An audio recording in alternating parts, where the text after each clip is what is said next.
എപ്പിസോഡിന്റെ തുടക്കത്തിൽ തന്നെ ഇപ്പൊ മാമനാവട്ടെ ആ ഒരു ഗാമ ഗൺ തവള അതിനെ വെച്ച് ഇപ്പൊ അറ്റാക്ക് സ്റ്റാർട്ട് ചെയ്യും.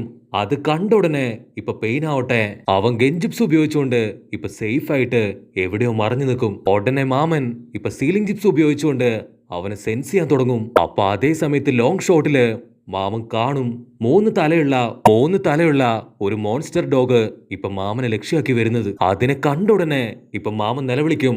ഗാമത്തവളെ അതിനെ പിടിക്ക്, അതിനെ ഓടിക്കുക എന്നൊക്കെ പറഞ്ഞ് ഇപ്പൊ മാമൻ ബഹളം വെക്കും. ഗാമത്തവളെ ആവട്ടെ അതിനെ കൊണ്ട് പറ്റും പോലെ ആ ഡോഗിനെ ലോക്ക് ചെയ്യും.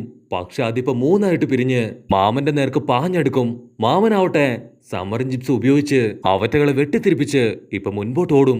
ആ ഓരോ ഡോഗ്സും ഇപ്പൊ രണ്ടും മൂന്നും എണ്ണായിട്ട് വീണ്ടും റീജനറേറ്റ് ചെയ്യും. ഒരേ ടൈമില് ആ ഡോഗ്സുകളെല്ലാം തന്നെ ഇപ്പൊ ചറ പറന്ന് മാമനെയും തവളകളെയും അറ്റാക്ക് ചെയ്തുകൊണ്ടേയിരിക്കും.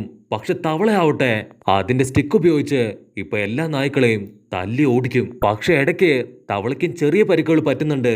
പക്ഷെ അവസാനം ഒരു കണക്കിന് ആ പട്ടികളെല്ലാം തല്ലി ഓടിച്ച് മാമനും തവളയും ഇപ്പൊ സേഫ് ആയിട്ട് ഒരു സ്ഥലത്തേക്ക് വരും.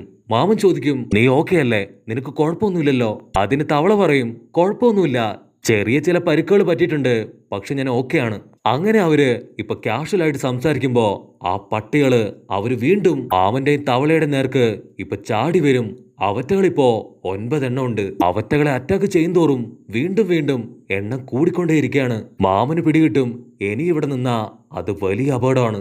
എവിടെയെങ്കിലും പോയി സേഫ് ആയിട്ട് ഒളിച്ചിരുന്ന് നമുക്ക് അറ്റാക്ക് ചെയ്യാന്നും പറഞ്ഞ് മാമൻ ഗാവൻ തവളയും കൂട്ടി അവിടുന്ന് ഉഷാറായിട്ട് ഓടും. അങ്ങനെ ഓടുന്ന വഴിക്ക് ഇപ്പൊ നമ്മുടെ പെയിനെ മാമൻ കറക്റ്റ് ആയിട്ട് കണ്ടുപിടിക്കും. അവൻ സമറിൻ ജിപ്സ് ഉപയോഗിച്ച് ഇപ്പൊ ഒരു ആനിമലിന്റെ ഉള്ളില് അങ്ങനെ ഒളിച്ചിരിക്കുകയാണ്. മാമൻ തവളയോട് പറയും, ഞാൻ എന്റെ നെക്സ്റ്റ് ലെവൽ ഗിഞ്ചിപ്സു അവിടേക്ക് എത്തും വരെ നീ ഒന്ന് മാനേജ് ചെയ്യ്. അത് കഴിഞ്ഞ എനിക്ക് കൂടുതൽ പവർ കിട്ടും. പിന്നെ ഇവറ്റകളുടെ കാര്യം അത് ഞാൻ നോക്കിക്കോളാം.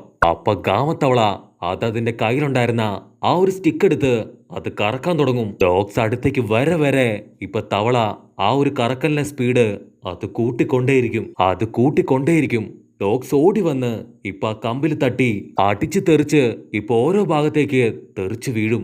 എല്ലാം തെറിച്ചു പോയെന്ന് കരുതി ഇപ്പൊ ഗാമത്തവള അത് ശ്വാസം വലിച്ചു വിടും. ഗാമത്തവള പറയും, എനിക്ക് പറ്റില്ല, ഞാൻ മടുത്തു.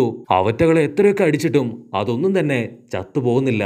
മാത്രമല്ല അത് വീണ്ടും വീണ്ടും ഇരട്ടിയായിട്ട് വന്നാണ് ഇപ്പൊ അറ്റാക്ക് ചെയ്യുന്നത്. അവരത്രയും പറഞ്ഞ് ഇപ്പൊ പതിയൊന്ന് തിരിഞ്ഞു നോക്കും. അപ്പൊ അവരുടെ തൊട്ടു മുൻപില് ആ പട്ടികളെല്ലാം തന്നെ ഇപ്പൊ മൊരച്ചു നിൽക്കാണ്. ഇത്തവണ മാമൻ വെറുതെ ഇരിക്കില്ല. മാമൻ ചാടി വീണ് ഇപ്പൊ കറങ്ങി അടിച്ച് പട്ടികളെല്ലാം ഇപ്പൊ തല്ലിക്കൊന്നോണ്ടിരിക്കുകയാണ്. പക്ഷെ അതിൽ 4 പട്ടികൾ ചേർന്ന് ഗാമത്തവളയെ ഇപ്പൊ അറഞ്ചം പൊറഞ്ചം കടിച്ചു വലിക്കാണ്. ചോര തുളുമ്പി ഇപ്പൊ ഗാമത്തവള അതങ്ങനെ താഴേക്ക് വീഴും. ഗാമത്തവള അത് പതിയെ തലയുയർത്തി ഇപ്പൊ മാമനോട് ഒരു സോറി പറയും. അതിന് മാമൻ ഇനി ഒരേ ഒരു വഴിയേ ഉള്ളൂ എന്ന് പറഞ്ഞ് ഗാമ ഗൺ തവളയെയും അവിടെ ഉണ്ടായിരുന്ന പട്ടികളെയും എല്ലാം ചുരുട്ടിയെടുത്ത് ഗാമത്തവളയുടെ വയറ്റിലേക്ക് പോയി അവറ്റകളെല്ലാം തന്നെ ഇപ്പൊ തല്ലി കൊല്ലും. ഇവിടെ പെയിൻ ആവട്ടെ അവന്റെ ഡോഗ്സ് അതെവിടെ പോയെന്ന് പറഞ്ഞ് ഇപ്പൊ ചുറ്റും നോക്കും. ഇവിടെ പെയിൻ അവൻ ആക്ച്വലി ഒരു സമറിൻ ജിപ്സു ക്രിയേറ്റ് ചെയ്ത് ഒരു ലിസാർഡിന്റെ ഉള്ളില് അങ്ങനെ സേഫ് ആയിട്ടിരിക്കുകയാണ്. അവനിപ്പോ മാമൻ പോയിന്ന് കരുതി നൈസായിട്ട് പുറത്തേക്ക് വരും. പക്ഷെ അവന്റെ തൊട്ടു പുറകില് ഇപ്പൊ മാമനും അവന്റെ ഗാമഗൺ തവളയും അങ്ങനെ മാസായിട്ട് നിൽക്കാണ്. തവള ചാടി വീണ് ഇപ്പൊ ആ ലിസാർഡിനെ അതിനെ ഇടിച്ച് തവിട് പൊടിയാക്കും. അതിന് പെയിൻ അവൻ വെറുതെ ഇരിക്കില്ല. അവൻ അടുത്ത സമറിൻ ജിപ്സ് ഉപയോഗിച്ച് ഒരു ബേർഡിനെ ക്രിയേറ്റ് ചെയ്യും. ആ ഒരു ബേർഡ് പറന്നു വന്ന് ഇപ്പൊ ഗാമത്തവളയുടെ നെഞ്ചി തന്നെ കുത്തി അങ്ങോട്ട് ഇറക്കും. ഗാമത്തവളയെ അത് അടിച്ചു തെറിപ്പിക്കും. എന്നിട്ടിപ്പോ മാമന്റെ പിന്നാലെ ഓടും. മാമനും വിട്ടുകൊടുക്കാതെ ഇപ്പൊ മുൻപിൽ ഓടുകയാണ്.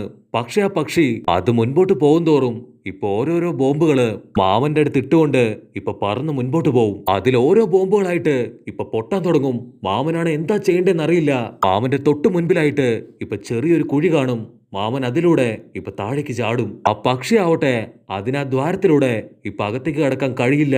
പക്ഷെ ആ പക്ഷി അത് അണ്ടർഗ്രൗണ്ട് വഴി ഇപ്പൊ പറന്നു വരും. അതിന് മാമൻ ആള് പതുങ്ങിയിരുന്ന് വായിലൂടെ തീ തുപ്പി അതിനെ ചുട്ട് കരിക്കും. പക്ഷെ വില്ലൻ അവൻ വീണ്ടും ഇപ്പൊ സമറിൻ ജിപ്സ് ഉപയോഗിച്ച് ഒരു കാണ്ടാമൃഗത്തെ മാമന്റെ അടുത്തേക്ക് അയക്കും. ഇവിടെ മാമൻ ആളുടെ നെക്സ്റ്റ് ലെവൽ ജിപ്സു അത് ഡെവലപ്പ് ചെയ്തുകൊണ്ടേയിരിക്കുകയാണ്. ഇനി അല്പസമയം കഴിഞ്ഞാ എനിക്ക് ഉറപ്പായിട്ടും അത് കംപ്ലീറ്റ് ചെയ്യാൻ കഴിയും. അതുവരെ എനിക്ക് പിടിച്ചു നിൽക്കണമെന്ന് പറഞ്ഞ് ഇപ്പൊ മാമനാവട്ടെ മുൻപോട്ട് ഓടാൻ തുടങ്ങും. പക്ഷെ ആ ഒരു പോത്ത് അതോടി ഓടി മാമന്റെ ക്ലോസ് എത്തിയ ഉടനെ ഗാമത്തവള ആവട്ടെ അത് ചാടി വീണ് ഇപ്പൊ ആ പോത്തിന്റെ മുൻപിൽ നിൽക്കും. ഗാമത്തവള എടുത്തു ചാടി ഇപ്പൊ ആ പോത്തിനെ ചവിട്ടി തെറിപ്പിക്കും.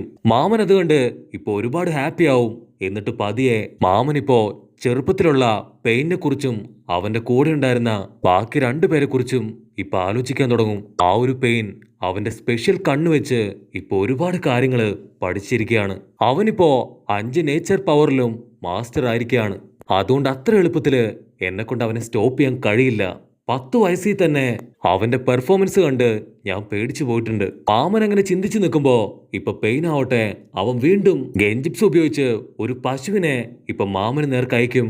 അതിനെ കണ്ട ഉടനെ ഇപ്പൊ മാമൻ നിലവിളിച്ചു പറയും, ഗാമത്തവള നീ എത്രയും പെട്ടെന്ന് ഇവിടുന്ന് ഓടി രക്ഷപ്പെട്ടോ, ഇതിന്റെ കാര്യം അത് ഞാൻ നോക്കിക്കോളാം. മാമൻ ചിന്തിക്കും, എന്തുകൊണ്ടായിരിക്കും അവൻ ഡയറക്റ്റ് ആയിട്ട് ഫൈറ്റ് ചെയ്യാതെ ഫുൾ ടൈം അവന്റെ ഗെഞ്ചിപ്സ് ഉപയോഗിച്ച് എന്നോട് ഫൈറ്റ് ചെയ്യുന്നത്. അപ്പൊ ഞൊടിയിടയില് ആ ഒരു പശു അത് മാമനെ പാഞ്ഞു വന്ന് ഇടിച്ചിടിച്ച് കൊല്ലാണ്.